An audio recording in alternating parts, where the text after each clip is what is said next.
Hello and thank you for joining us on CoreTV News on the hour. I am Ebulomo Adekunle. The Minister of Petroleum Resources, Desani Alison Maduke, has filed a fresh application for an interim injunction to restrain the House of Representatives from going ahead with the probe of the allegation that she spent 10 billion naira on a chartered aircraft.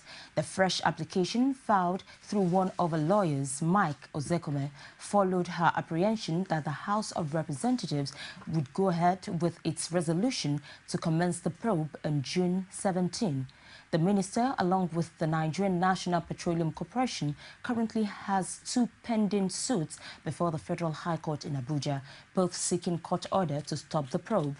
The minister's earlier suit was filed before Justice Ahmed Mohammed of the Federal High Court in Abuja.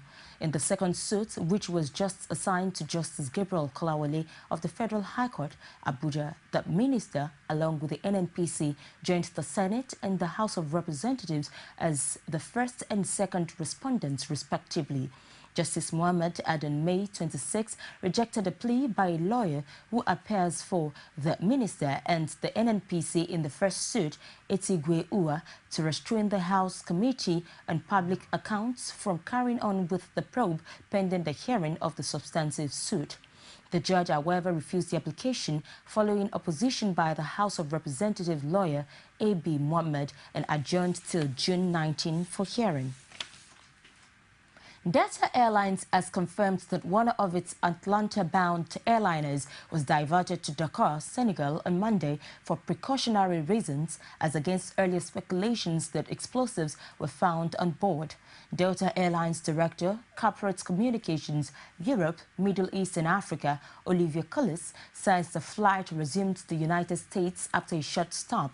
He maintained that the safety and security of passengers and crew is the airline's #1 priority.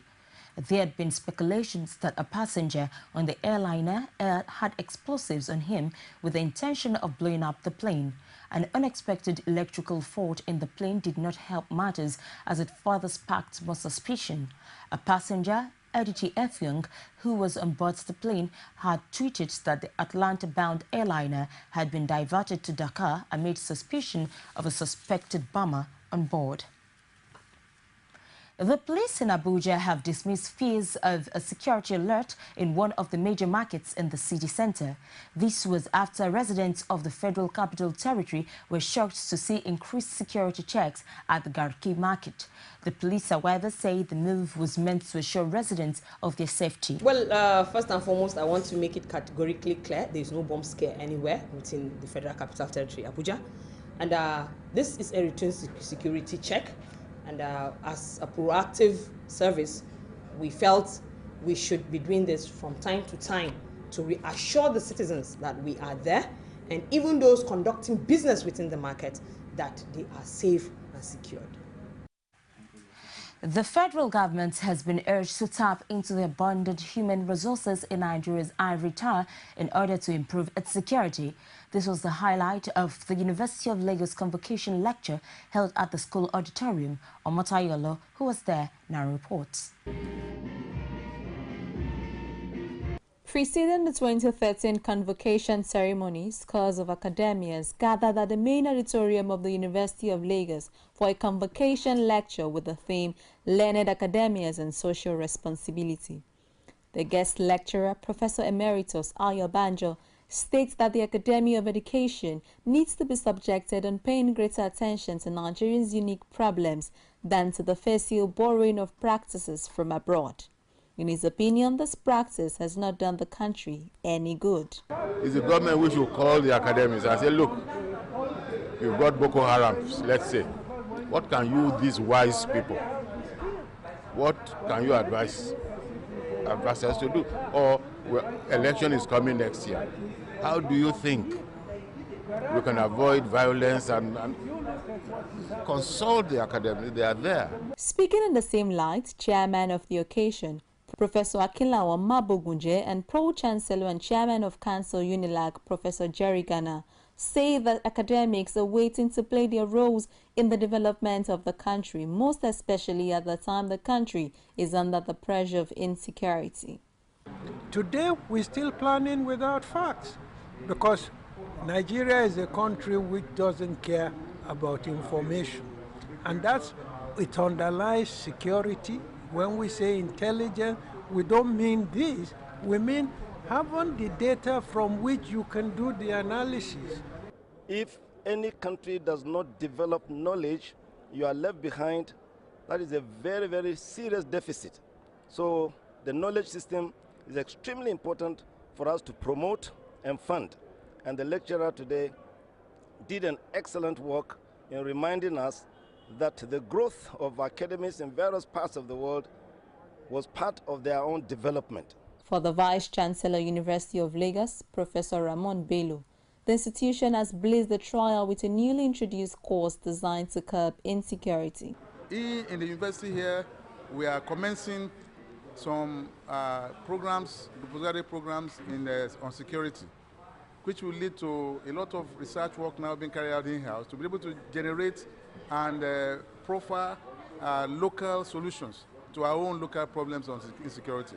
However, commenting on the recent protest action staged by the students of Unilag on the hike in late registration fee, he explained that the issue has been resolved and refunds of those who have paid will be made starting from 16th June 2014, while promising a peaceful, conducive environment for the convocation ceremony. They are going to a next stage where it's not as easy for them to really get a job, but what we know is that the graduates that we are producing in University of Lagos are going to be able to put themselves. As the 2012-2013 graduates of the University of Lagos are celebrated, it is the belief of academias that they would be a source of solution to Nigeria's myriads of challenges. Omotayo Alo, CoreTV News, Lagos. In what appears a daring move, aftermath of a shootout that claimed one life, Ekiti State Governor Kayode Fayemi took the people of Ado-Ekiti, the state capital, by surprise when he stormed the streets on a rally. Our Ekiti State correspondent Rashid has details. Sensing the thoughts and security fears on the minds of Ekiti people, especially residents of Ado-Ekiti, aftermath of the Sunday police shootout, Fayemi's daring walk through the state capital held them spellbound.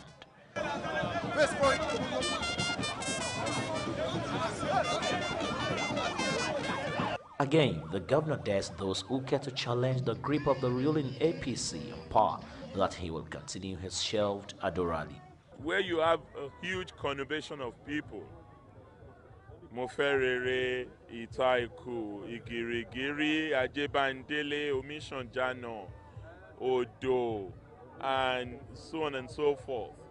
Because we know that Ado is not just the old Ado Ewi. Ado has expanded. It's a big capital city. Half of Ekiti population is probably here. Ado, being the capital city of Ekiti State, shelters indigenes and non-indigenes alike.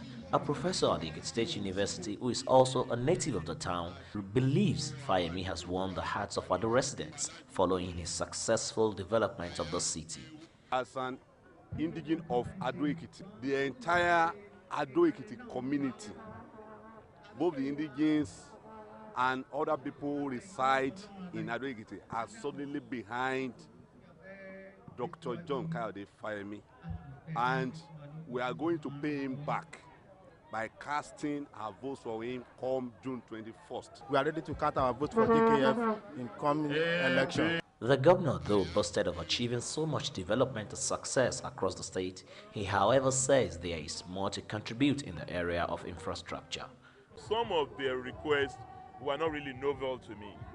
I knew that they wanted those things. We've put the processes in motion to have those things. They've been in the pipeline, and there's no way we're not going to do many of these things before the end of the year. As the June 21st governorship election draws near, Ado-Ekiti, being the local government with the largest possible votes, remains the place to grab for political parties who are seriously contending for the governorship seat.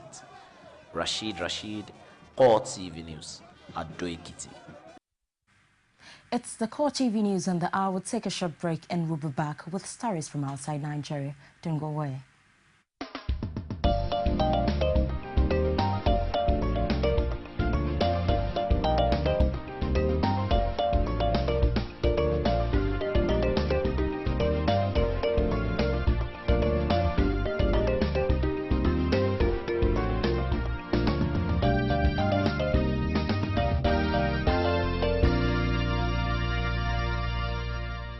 CoreTV News, expanding your view.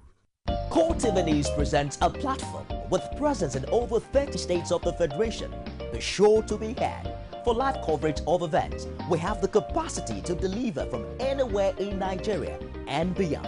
Contact us now on 0803-471-8550 or 0803-724-9733, 014-533-407. Our 24-hour news station.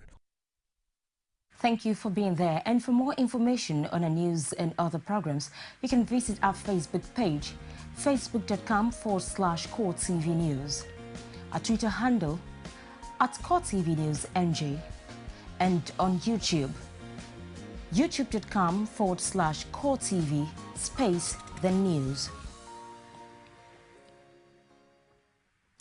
German Chancellor Angela Merkel has reaffirmed a support for Jean-Claude Juncker as new EU Commission President at a mini-summit with other centre-right European leaders who are deeply opposed to his candidacy. Britain, who is leading the campaign against Juncker, is reportedly threatening to pull out of the EU if the former Luxembourg Prime Minister is chosen to head the bloc's executive body, fearing he would lead it down a more federalist route. Cameron said his government did not back an interpretation of new rules, giving the European Parliament a greater say in appointing the Commission President.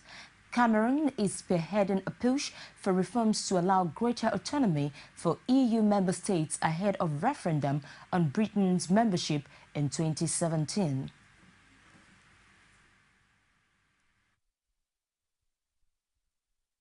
I believe that the European Council has the job as the elected heads of state and government to come together and to recommend candidates that are capable of carrying forward the reform programme that is necessary in Europe.